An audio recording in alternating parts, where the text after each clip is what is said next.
Ng hapon no, at kung saan po ay nakakasama natin ng Chief of Police ng Bayan ng Ratchaboyan, lalawigan ng Maguindanao Sur, at may update lang tayo kay Police Major ay Captain, incoming Major Sir Richie Iana, at doon po sa mandato ng ating bagong PD ngayon na talaga pong pinapatupad niya ang kanyang mandato na 5 minutes to quick. Gaano kabilis at anong agaran na maging ginagawa nila na kung may mga sakuna at kung ano man namang mga nangyayari, may shoot, accident, ano ang kaniyang mga sagot, Sir, Police Captain, Sir? Magandang hapon sa lahat, no? Lalo na dun sa mga taga-subaybay. Mm. Actually, yung bagong provincial director namin, sa katauhan ni Police Colonel Salman Sapal, ang Ratchaboyan, ang kapulisan po ng Ratchaboyan ay full support po sa kanyang advokasya, lalong-lalo na sa pagmintinar ng peace and order dito sa bayan ng Maguindanao del Sur. Sa katunayan, no, isa sa pangunahin niyang agenda is yung i-implement ang mandato ng aming Chief PNP, yung 5 minutes police response. Actually, nakikita nyo naman, no, na yung kapulisan natin is, lalo na dito sa Ratchaboyan, ay ginagawa ang pag-comply dyan sa 5 minutes response na yan. Sa katunayan, nung nakaraang linggo, may accomplishment tayo sa regarding sa drugs.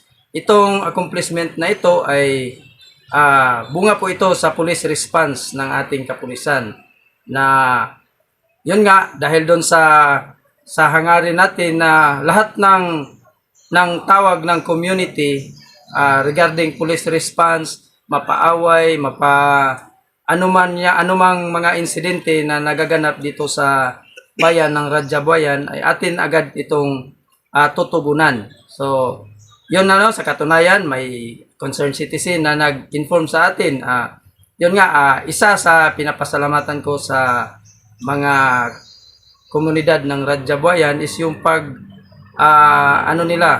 cooperate sa kapulisan sa Ratchaboyan.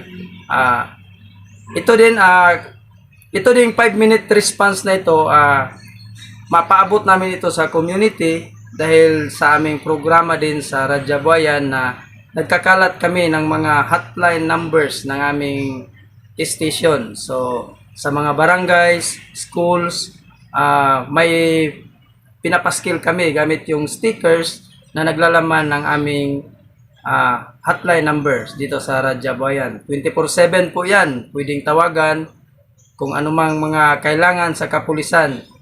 Ang serbisyo po ng kapulisan ng Ratchaboyan ay wala pong bayad.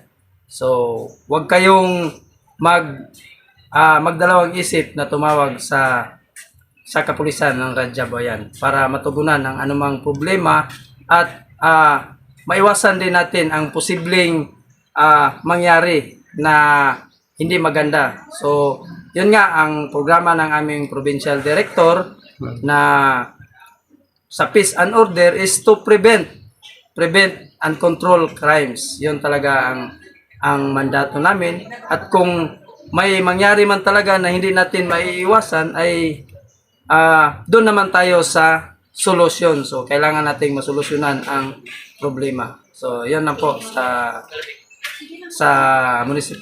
munisipyo ng Ratchaboy. Okay, baka may katanungan si Publisher. Sir,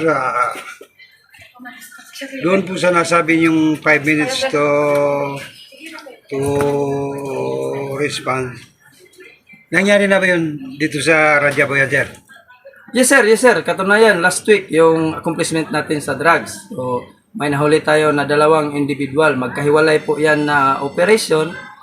Yan po ay bunga ng police response. Kasi yun nga, yung mga komunidad din dito sa Ratchaboyan ay very active din sa pagtulong sa kapulisan pagdating sa peace and order. So, ang mga tao na talaga ng Ratchaboyan ay kusang tumutulong kasi yung kinakalat nating hotline numbers ng Ratchaboyan, huwag kayong matakot na magsumbong sa amin sa mga anumang mga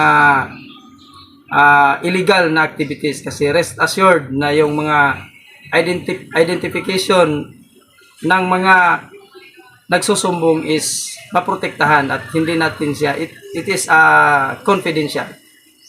Doon po sir sa nasabi niyong nahuli o na kuha ninyo ay mga residente po ba yan ng Sana Barangay sir? Yung nahuli natin yung residente po yan dito sa barangay dito sa Rajabay. Sorry ko. Okay, maraming salamat. Siguro alos na ubos na ni COP at masaya tayo at sinagot niya tayo at malugod tayo at nakikita natin ang kanilang checkpoint na talagang pagbabantay dito po sa bayan ng Ratchaboyan.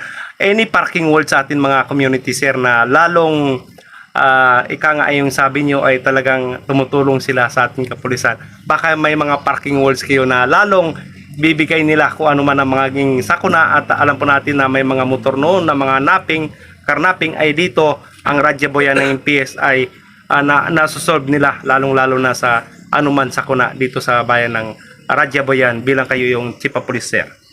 Yes, no. Una sa lahat, maraming nagpapasalamat ako sa mga tao dito sa Ratchaboyan na aktibo talaga sila. Kumbaga, suportado din nila ang programa ng kapulisan, ng ating provincial director, ng ating chief PNP tungkol doon sa peace and order. Kasi yon naman talaga ang purpose. Kasi pag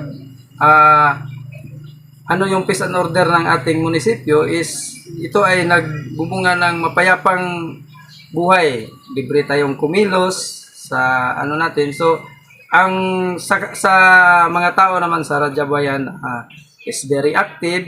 So, lahat welcome na magpunta dito sa police station, makipag-dialogo sa amin kung may mga problema man, legal o anong mga problema sa pamilya, sa mga kapitbahay, sa mga kapwa, na pwede natin siya i-settle na hindi na tayo aabot sa mga hindi magandang bagay. So, as na-observe ko sa mga previous week, ang mga community tumutulong na din. Actually, pag mag-checkpoint kami, minsan nandyan din sila. Parang natutuwa sila na gusto nilang sumama sa checkpoint. Lalong-lalo na doon sa kampanya namin na dito sa Ratchaboyan na pinagbawal namin yung bura-bura. Yung mga open pipe na motor kasi sobrang napakaingay, disturbo.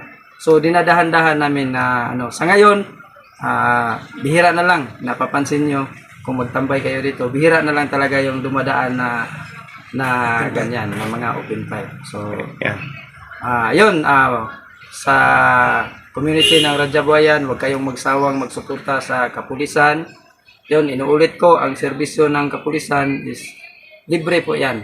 Walang bayad. Kung magtawag kayo for assistance, for any na pwedeng maitulong ng ating kapulisan, libre po lahat yan.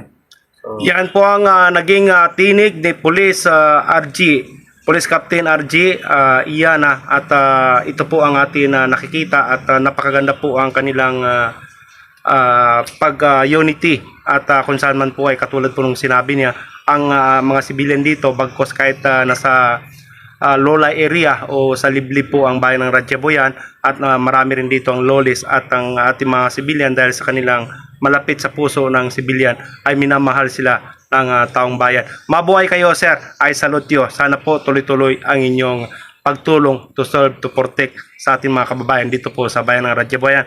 Yan po ang kanyang mensahe, lalong-lalo na ang suporta sa ating newly elected Police Colonel Sultan Salman Sapal bilang PD ng Maguindanao Sur. Mabuhay kayo, Captain.